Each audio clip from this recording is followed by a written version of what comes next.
پاکستان کہاں کھڑا ہے؟ یا پنجابی ساڈا کی بنے گا؟ بتائیں. بہت ابھی بالکل ہے، عام سوال ہے، کیونکہ ہمیں پھر اپنا مستقبل بھی دیکھنا ہے نا پاکستان کا. اب بات یہ ہے کہ ہم نے یہ بتا دیا کہ انگریڈینٹس جو ہیں آپ کے پاس، یہ اگر 3 چیزیں ہیں تو آپ ونرز ہیں، آپ نہیں کریں گے تو آپ لوزرز ہیں. اچھا، لوزرز کی نشانیاں کیا ہیں؟ لوزرز کی سب سے بڑی نشانیاں یہ ہے کہ وہ ڈیفیسٹ میں وہ ملک جاتا ہے، سرپلس نہیں ہوتی.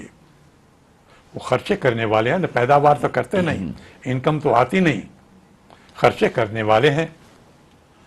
تو خرچے کرنے کے لیے اپنی انکم نہیں ہے، اپنی آمدنی نہیں ہے، تو خرچے کرنے کے لیے کیا کرتے ہیں لوگ؟ قرضہ لیتے ہیں. اور پاکستان بھی آپ اگر دیکھیں گے تو ہمارا ٹریڈ ڈیفیسٹ ہے، اور باہر سے قرضہ لے کے ہم امپورٹ کرتے ہیں.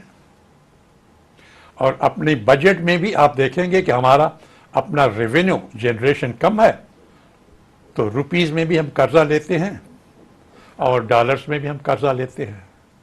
اس کی یہ نشانیاں ہیں اس اکانومی کی یا اس ملک کی جو گلوبلائزیشن میں ونر نہیں ہے، لوزر ہے. اب ہم نے کیا کوشش کی ونر ہونے کی، جیتنے کی؟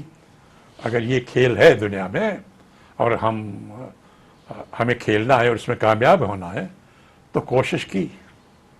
پہلے پاکستان نے 60s میں کوشش کی ایک لحاظ سے، اور پاکستان نے انڈسٹریلائزیشن کی اور انویسٹمنٹ کی. پھر 80 کے دہائی میں پاکستان جو ہے اس نے وہ پروڈکشن چھوڑ دی، انویسٹمنٹ چھوڑ دی، اور وہ افغانستان کا ایک جھگڑا جو چلا اس میں لگ گیا. تو ہمارا جو ٹائم تھا، جو انرجی تھی، جو حکومت کی پالیسیز وغیرہ جو تھیں، وہ اکانومی سے ہٹ کے یہ جیو اسٹریٹجک اور افغانستان کے جھگڑے میں پڑ گئیں. تو پھر ایک اور ہمارا مسئلہ جو شروع ہو گیا، اور ٹیررزم ہوا، اسمگلنگ ہوئی، گن رننگ ہوئی، اور نارکوٹکس وغیرہ، اور اکانومی کو نقصان ہوا. پھر ہم نے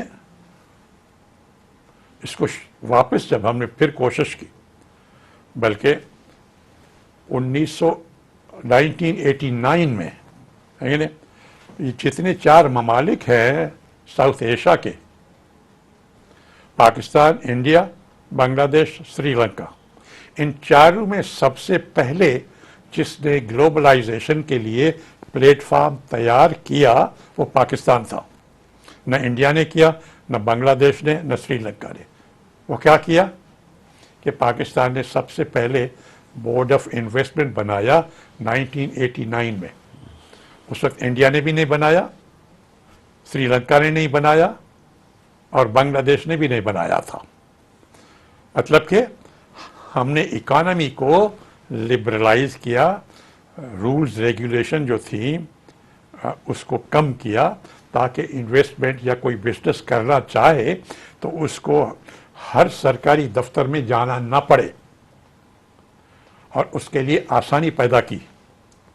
اور میں نے بنایا تھا بورڈ آف انویسٹمنٹ، جیسے آپ کو معلوم ہے، 1989 میں. اور مجھ سے نقشہ لے کے گئے بنگلہ دیش والے، سری لنکا والے، انڈیا والے. اس وقت انڈیا سے اتنے خراب تعلقات نہیں تھے نا، کہ جی یہ آپ کا جو بورڈ آف انویسٹمنٹ کا بنانے کا نقشہ جو ہے، اس کے فنکشنز کیا ہیں، پاورز کیا ہیں دوسری منسٹریز سے، اس کے کیا ریلیشن شپ ہے، اور کس طرح آپ اکانومی کو ڈی ریگولیٹ کر رہے ہو تاکہ انویسٹمنٹ کے لیے تھوڑا سا ماحول بہتر بنے. ہم سے وہ لے کے گئے 3 ممالک، اور شروع میں پاکستان نے اس میں بہت اچھا پروگریس بھی تھی ونرز کی طرف. ہمارے پاس ایک 1950 سے چل رہا ہے پلاننگ کمیشن، بہت ایک پرانا ادارہ ہے، اور جو قرضہ لیتا ہے، ایک تو پاکستان کنسورشیم قرضہ لے کے اور ڈیولپمنٹ کرتا ہے. تو بورڈ آف انویسٹمنٹ نے کہا ہمیں قرضہ نہیں چاہیے، ہم انویسٹمنٹ لائیں گے اور اسی سے ترقی ہوگی، اس کے مقابلے میں، پلاننگ کمیشن کے مقابلے میں. اب وہ 1950 میں تھا سے چلا آ رہا ہے.